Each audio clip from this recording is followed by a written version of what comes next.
We're now downstairs. This is the corner where the wood stove will be. What we did here is we decided to do just a little angled wall because that small 3-inch, I think it's double wall, it's actually for a pellet stove pipe. That's for our dedicated outdoor air intake for the stove. So it's only going to be bringing air in. So technically it doesn't, it's kind of overkill, but just wanted to be safe with that since it is connecting to the stove. Since the stove is going to be angled, we're going to the air intake comes through the back of the stove, so it's going to go straight this way and then make a 45 out and extend beyond the foam, and we've got this nice Famco vent, and it's white because we'll have white trim, vent screen, and for the air intake. So what we were thinking is that that 45-degree bend and just having that pipe stick out above the floor, it'd be less visible.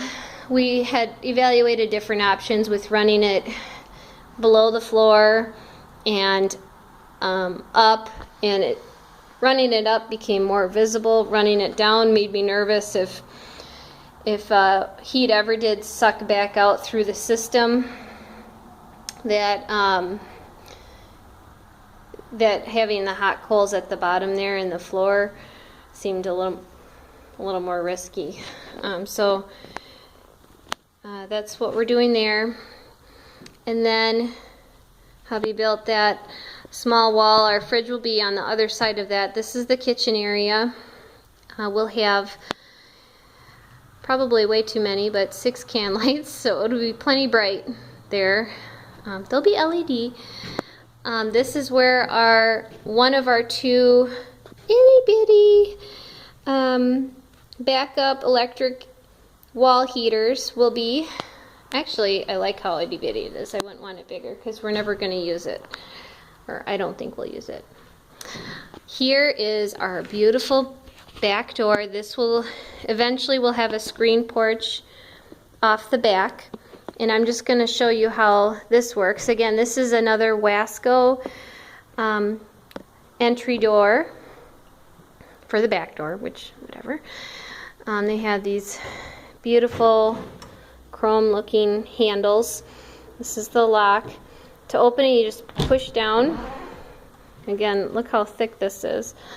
Probably 3.5 to 4 inches thick, I would guess. And so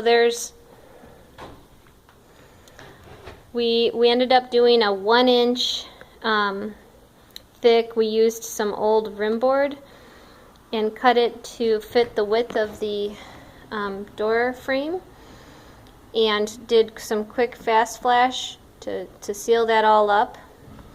And then they removed the door while they set the frame, which is, the door is super heavy. And what's nice with this system is that these are where the screws are, hidden underneath this nice cap. Now the screws have to be perfectly in there, because otherwise they don't fit. So this door, it's got all of these seals, and it locks at the middle, the top, and the bottom. So it's and then when you shut it, I think you lift it up to lock it. Was it? I forget. I should know how to do this. Just switch. Gotta learn how to do that. I think you just move it to the side. Put those X's there because I'm afraid someone's gonna walk through that until we have, till it gets more dirty. So that's the back door. And the front door, ironically, we paid a premium for, I think it was an extra 150, 200 bucks maybe more, I can't remember, to have the panels in there, because we didn't want an all glass front door. And we also chose not to paint it at this time. Number one, because it'd be more expensive. Number two, because it's got a really good, what was it, like Kynar finish? I forget the name of it.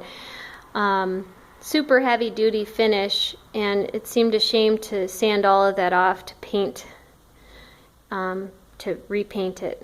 So when the door needs to be, when it's scuffed up enough and needs to be repainted, then we'll do it at that point. But we're going with white for now.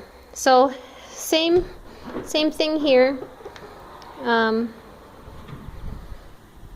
Super thick door.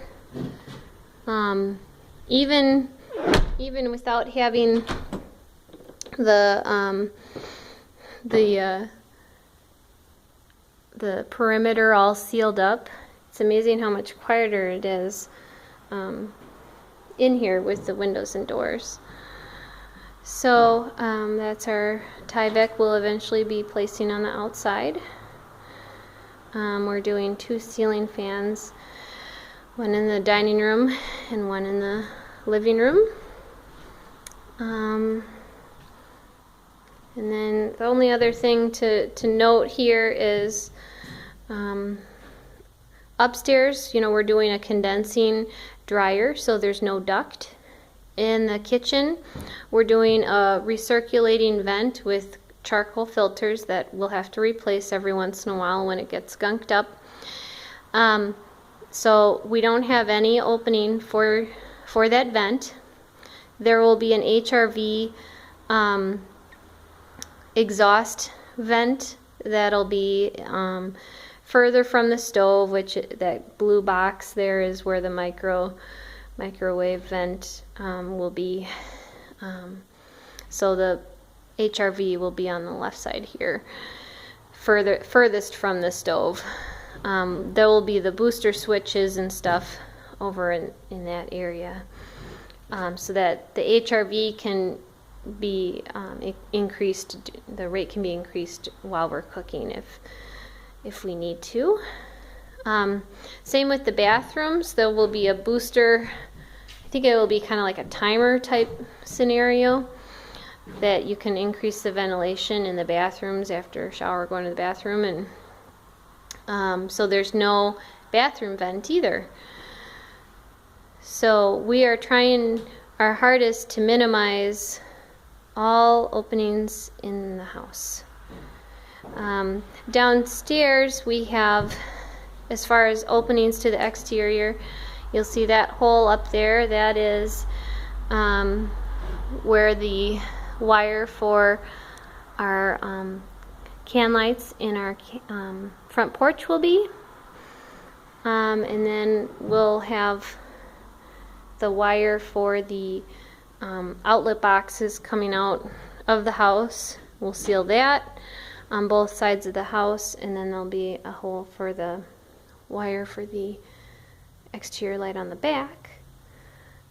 And then there's the mini split opening, which is in the rim joist underneath the kitchen area here. You can see that black pipe, that's the mini split tubing, which we made sure was routed through the floor joists and up into the second floor, rather than up into the attic and then back from the attic into the closet upstairs. That allowed us to minimize or eliminate 2 openings in our air barrier in the ceiling.